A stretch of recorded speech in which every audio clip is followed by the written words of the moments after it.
Hey, what's going on, y'all? So this is real estate investing from zero.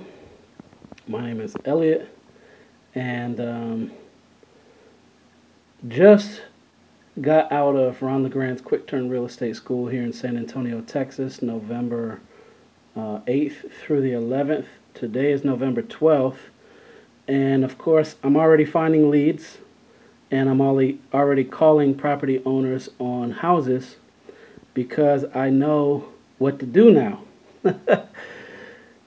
Knowing is half the battle, doing is the other half of the battle. And so, as you can see here, I have a lead sheet that I filled out. Not yet highly motivated. So, just found a house in an awesome neighborhood. It's a 2-1, it's 1,130 square feet. And has solar paneling, a detached 2-car garage, tile in the bathroom, hardwood floors throughout. And this particular owner is asking $290,000 for the property. The property is only really worth somewhere between $260 and $280 right now. And I now know how to do comps. I now know how to look up what the tax appraisal is and the tax assessment is. I know how to look up the comps in the neighborhood without the use of an MLS. I know how to get MLS comps. And I know how to evaluate what's going on with the deed, what's going on with the taxes, find out if taxes are current, if they've been paid, how much they are, find out what the payments and the property value is, and all that kind of stuff. So I called this seller. She's selling her home. It's currently not listed with a agent or a broker, and she's selling it because she's moving out of town. So she's not yet highly motivated because she's asking right now more than the property is worth, which I understand. You want to make money on the sale of your home. I get it. So I'm not in any way offended or upset.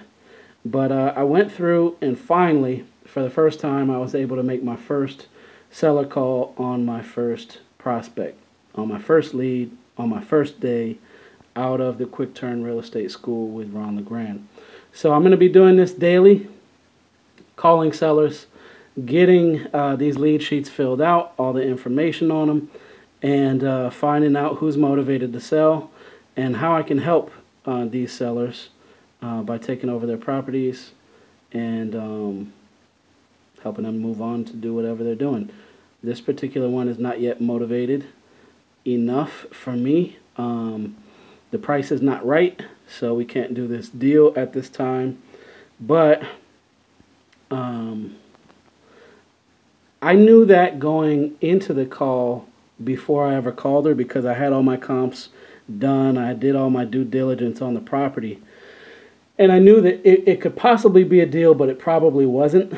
And part of the reason why I knew that is because it's in a booming neighborhood.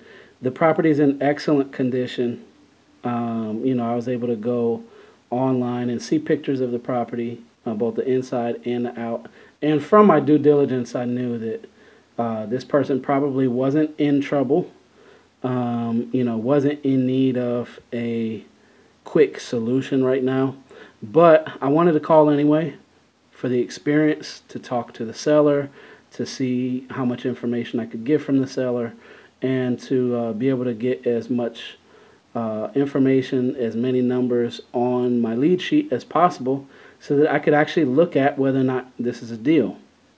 So right now this is not a deal, but one thing I have learned, not experientially, but just from common sense and from listening to my multi-millionaire real estate investors, is that just because it's not a deal right now doesn't mean that it won't become a deal. So what I'm doing is taking my my cue card here that I have some basic information as well as my lead sheet, taking this information, and I am going to put it in a file folder and hold on to it and follow up if I continue to see the properties for sale for very long. And if not, if she does end up renting it, which is her plan B, she can get a good rent on the property. I don't know that she's going to cash flow the property based on our current payments, because I'm not sure anybody's going to pay her what she's asking. She's asking about $2,000 a month in rent, but she might. One of the reasons why I didn't really like the deal before I called was because it's a 2-1, 2 bedrooms, 1 bath, and the square footage is right, but only having 1 bathroom, I know ahead of time that the property is going to be a little bit harder to sell than, let's say, a 3-2 or even a 2-2. So anyway, this is Elliot Potter. I am a real estate investor in the making, now trained, now partnered with multimillionaire partners. Funding is not an issue for deals, and so right now we're going through prospects trying to find them. Today is Sunday, November 12th. First step, first lead sheet filled out, first due diligence done, and I'm excited because I wasn't nervous. I knew exactly what to ask. I knew what to say.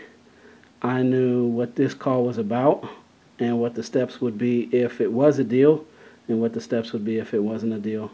So I had a great conversation with the seller. She was very nice.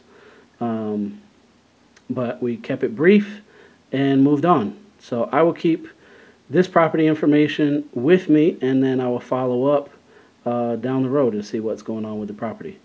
So I'm excited. It's 2017. It's November. We're not quite to halfway through November, and the goal is to net $20,000 profit before 2018 comes. So before December 31st, 2017, my goal is to net 20 grand in profit from deals. So we'll see what happens. Thank you for listening, taking the time to watch the video. Share, like. If you haven't subscribed already, hit the subscribe button. I do have multiple series. So I have the Fatness to Fitness series. I have the Fail Forward series. I have my Rideshare Daily series, which is part of how I find deals. And I have this series, Real Estate Investing from Zero. And you can check it out both at my website at elliottpotter.net and at realestateinvestingfromzero.com. Y'all have a great day.